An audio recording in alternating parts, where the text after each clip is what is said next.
Move swift as the wind, and closely formed as the wood. Attack like the fire, and be still as the mountain. Art of War, written by Sun Tzu. It is hard to know exactly when the Art of War was written, but mostly scholars think it was written between 475 and 221 BCE during the Warring States. The book comprises on 12 chapters in which Sun Tzu mentioned all tactics, plannings, discipline, and moral standards of an army as well as common peoples. Chapter number 1, Planning. When planning, make sure how you can deceive your enemy. If you are far from enemy, make him believe you are near. If you are near, make him believe you are far. The supreme art of war is to defeat the enemy without fighting. Planning and preparations are the key to success. Simply knowing isn't enough. We need to apply.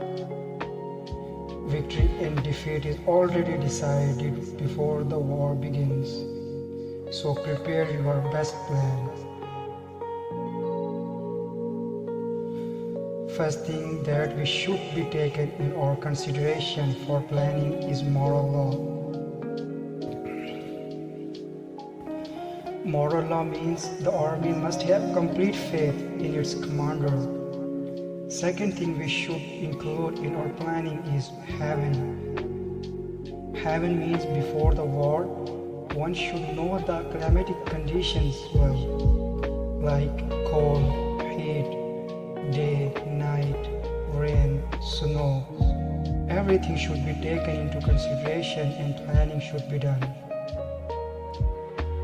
Do the unexpected attack where he is unprepared. Appear where you are not expected. Third thing we should include in our planning is earth. Earth means choose the best place, make the best use of your land. Do the careful calculations like how far the water is, hills, one open grounds, narrow passes, the chances of life and death, and something like that. Fourth thing we should include in our planning is the commander. The commander must be wise, loyal, and courageous. One who never gives up. One who always keeps his army inspired. Fifth thing we should include in our planning is method and discipline. Always keep your enemy confused.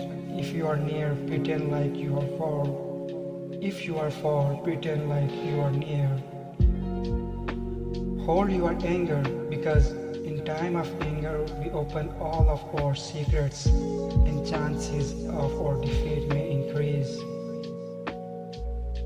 Don't tell your plan to anyone, and place right person at the right place. Chapter number 2, Waging War, means limit the cost on war as minimum as possible. So avoid the long delays, because long delays increase the cost. It is foolishness to waste too much time to fulfilling any goal, whether it is battlefield or daily life. We all are creator of our own destiny. Motivate yourself in daily life as same as you motivate your soldiers in battlefield. Chapter number 3, Attack by Stealth. Try your best to get conquered without fighting and bloodshed,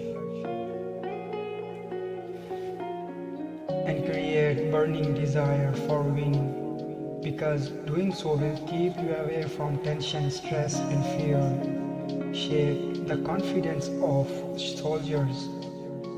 Create the restlessness in the soldier's mind. Know very well when to fight, when not to fight. Chapter number 3, Tactical Disposition. Sun Tzu said, keep confuse your enemy and shock him with your results. Keep yourself always ready to face any situation and wait for his wrong move. If a success makes you proud and arrogant, then this is not a success by no means. So always keep yourself down to earth. Chapter number 5, Energy. Energy doesn't work alone. It also requires perfect method and supreme knowledge. An army chief must know how to divide large army into small groups. Sun Tzu said, your army must have enough energy to face any kind of situation and condition like mountain, river, night, rocks, hot sun, etc. or something like that. Chapter number 6, Weak and Strong Points. Compare your army with opponent's army so you can cross-check any weakness.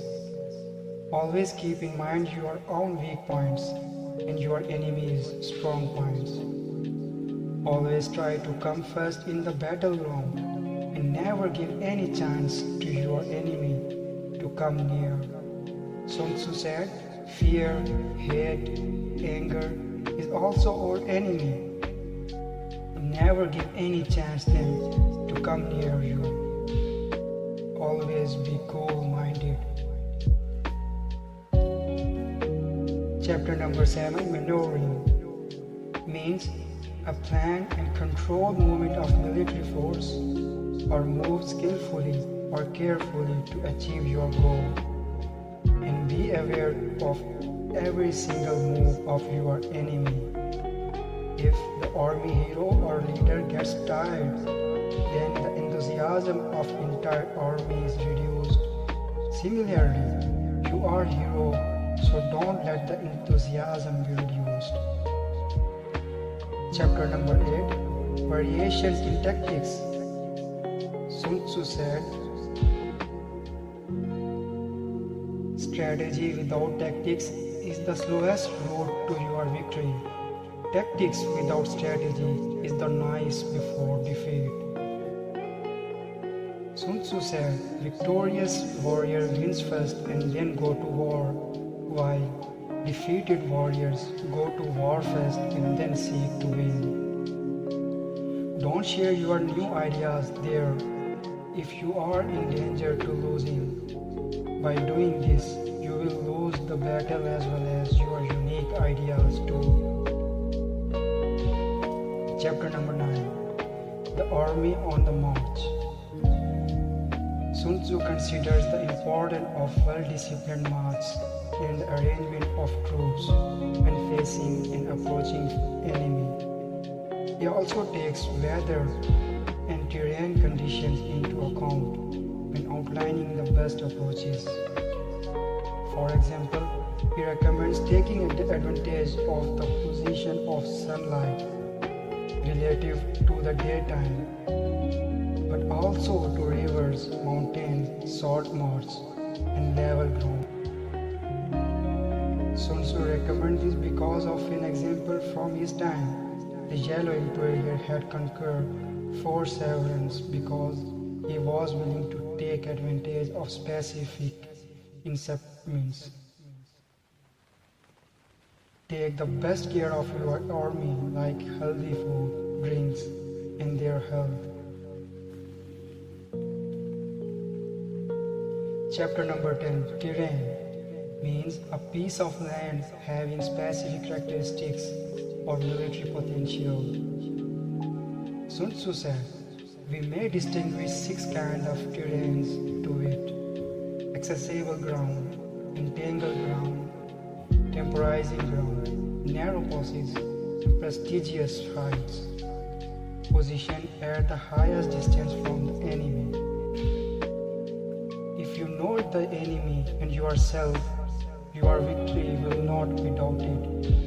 If you know the sky and earth, you can make your final victory. Consider your soldiers as your own children. In They will follow you through the deepest valley and take care of them as your own beloved children. They will go with you even to death. Chapter number 11. Use of fire. Fire cannot always be used, but equipment for setting fires must always be in hand. Be prepared to face any kind of situation. If you cannot succeed, do not use troops. If you are not in danger, do not fight. Chapter number 11. Use of spies. Spies means a person employed by a government or authority to secretly obtain information on an enemy or competitor. Spies is the most important element of war, for upon him depends movement of ability of army. It includes 5 types of spies: local spies, inward spies, converted spies, doomed spies, and surviving spies.